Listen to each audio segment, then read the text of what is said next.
નવી દિલ્હી ઉત્તર ભારતમાં હાલ કોલ્ડ વેવ ચાલી રહી છે। બર્ફીલી હવાઓ ચારે તરફ છવાયેલી જોવા મળે છે। રાત અને દિવસમાં ફરક કરવો મુશ્કેલ થઈ ગયું છે। કાશ્મીરથી લઈને દિલ્હી, પંજાબથી ઉત્તર પ્રદેશ સુધી સમગ્ર ઉત્તર ભારતમાં ઠંડીનો પ્રકોપ છે। શ્રીનગરમાં પારો -3.6 ડિગ્રી સેલ્સિયસને પાર પહોંચી ચૂક્યો છે। આગામી 5 દિવસ સુધી દેશના અડધાથી વધારે ભાગમાં જબરદસ્ત ઠંડી પડવાની છે। હવામાન વિભાગની વાત માનીએ તો અસલી પડકાર હજુ શરૂ જ થયો છે। ઉત્તર પશ્ચિમથી લઈને પૂર્વોત્તર ભારત સુધી કોલ્ડ એટેક ચાલી રહ્યો છે। જબરદસ્ત ધુમ્મસનું એલર્ટ ચાલી રહ્યું છે। 10ની ગતિથી વાહન ચલાવવામાં પણ તકલીફ થઈ શકશે। કડકડતી ઠંડી અને ધુમ્મસને જોતા પ્રશાસને એડવાઇઝરી જાહેર કરી દીધી છે। વૃદ્ધો અને બાળકોને ખાસ સાવધાની રાખવાની સલાહ આપી છે। રાતના સમયે મુસાફરી કરવાથી બચવા અને હીટરનો ઉપયોગ કરતી વખતે વેન્ટિલેશનનું ધ્યાન રાખવા સલાહ આપવામાં આવે છે। આગામી થોડા દિવસ ઉત્તર ભારત માટે અગ્નિપરીક્ષા જેવી સ્થિતિ હશે। હવામાન વિભાગના જણાવ્યા અનુસાર આગામી 4 થી 5 દિવસ સુધી ઉત્તર પશ્ચિમ, મધ્ય અને પૂર્વી ભારતમાં સવારના સમયે ગાઢ ધુમ્મસ છવાયેલો રહેવાની પ્રબળ સંભાવના છે। પંજાબ, હરિયાણા અને ઉત્તર પ્રદેશમાં દ્રશ્યતા 0 સુધી નીચે જઈ શકે છે। ધુમ્મસના કારણે લાંબા અંતરની ટ્રેનો અને ફ્લાઇટ પ્રભાવિત થવાના અણસાર છે। આ સ્થિતિ ન ફક્ત વાહન વ્યવહાર પણ સામાન્ય જનજીવન માટે પણ મોટો પડકાર બનવાનો છે।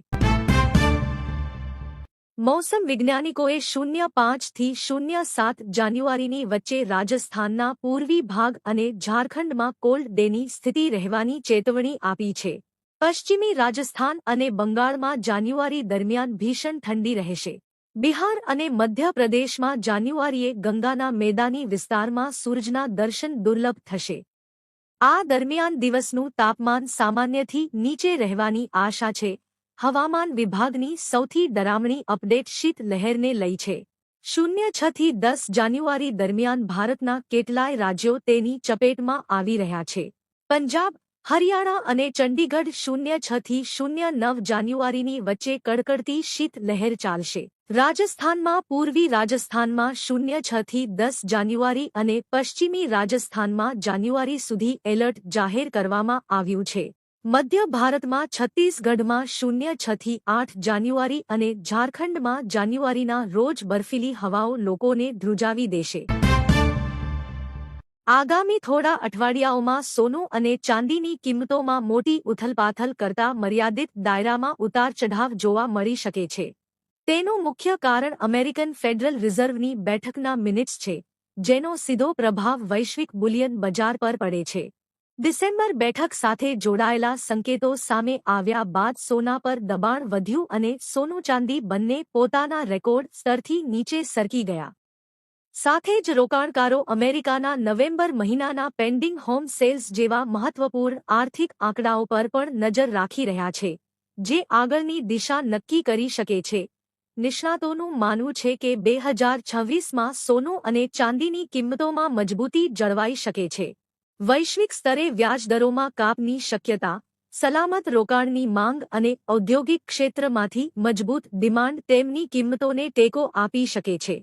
જો કે 2025માં આવેલી તેજ રેલી બાદ રોકાણકારો નફાવસૂલ અંગે સાવચેત રહી શકે છે, જેના કારણે તેજીની ગતિ થોડી ધીમી પણ પડી શકે છે। મલ્ટી કોમોડિટી એક્સચેન્જ પર સોનાએ તાજેતરમાં નવો ઓલ ટાઈમ હાઈ સ્પર્શ્યો છે। એક જ અઠવાડિયામાં સોનાનો ફ્યુચર ભાવ લગભગ 4% કરતાં વધુ વધીને પ્રતિ 10 ગ્રામ આશરે 40,000ની આસપાસ પહોંચી ગયો। આંતરરાષ્ટ્રીય બજારમાં પણ સોનાએ મજબૂતી બતાવી છે અને કોમેક્સ પર તેના ભાવ રેકોર્ડ સ્તર સુધી ગયા છે। હાલ ગુજરાતના હવામાનમાં વેસ્ટર્ન ડિસ્ટર્બન્સની અસર જોવા મળી રહી છે। હવામાન વિભાગ પ્રમાણે છેલ્લા 24 કલાકમાં અનેક શહેરો અને ગ્રામ્ય વિસ્તારોના તાપમાનમાં મોટો ઘટાડો જોવા મળ્યો છે। નલિયા 7.5 ડિગ્રી સેલ્સિયસ સાથે રાજ્યનું સૌથી ઠંડુગાર શહેર બન્યું છે। વહેલી સવારમાં લોકો ગુલાબી ઠંડીનો અનુભવ કરી રહ્યા છે। આગામી 15 જાન્યુઆરી સુધી રાજ્યમાં ઠંડી યથાવત રહે તેવા અણસાર છે। હવામાન વિભાગ મુજબ હાલ ગુજરાતમાં ઉત્તર પૂર્વથી પૂર્વ તરફના પવનો ફૂંકાય છે। આવનારા 5 દિવસ તાપમાનમાં કોઈ ફેરફાર નહીં જોવા મળે તે પછી 2 થી 3 ડિગ્રી તાપમાન વધી શકે છે. આગામી 5 દિવસ લઘુત્તમ તેમજ મહત્તમ તાપમાનમાં 1 થી 2 ડિગ્રીનો સામાન્ય વધારો ઘટાડો જોવા મળી શકે છે. ઉત્તર પૂર્વથી ફૂંકાઈ રહેલા વાયરા, પવન ને કારણે કડકડતી ઠંડી પડશે.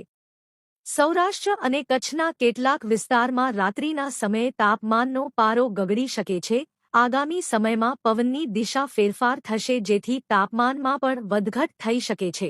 ખેડૂતો માટે રાહતની વાત એ છે કે હવામાન વિભાગની આગાહી મુજબ આગામી 9 જાન્યુઆરી સુધી રાજ્યમાં માવઠાના કોઈ સંકેત નથી. વાતાવરણ ઠંડુ અને શુષ્ક રહેશે.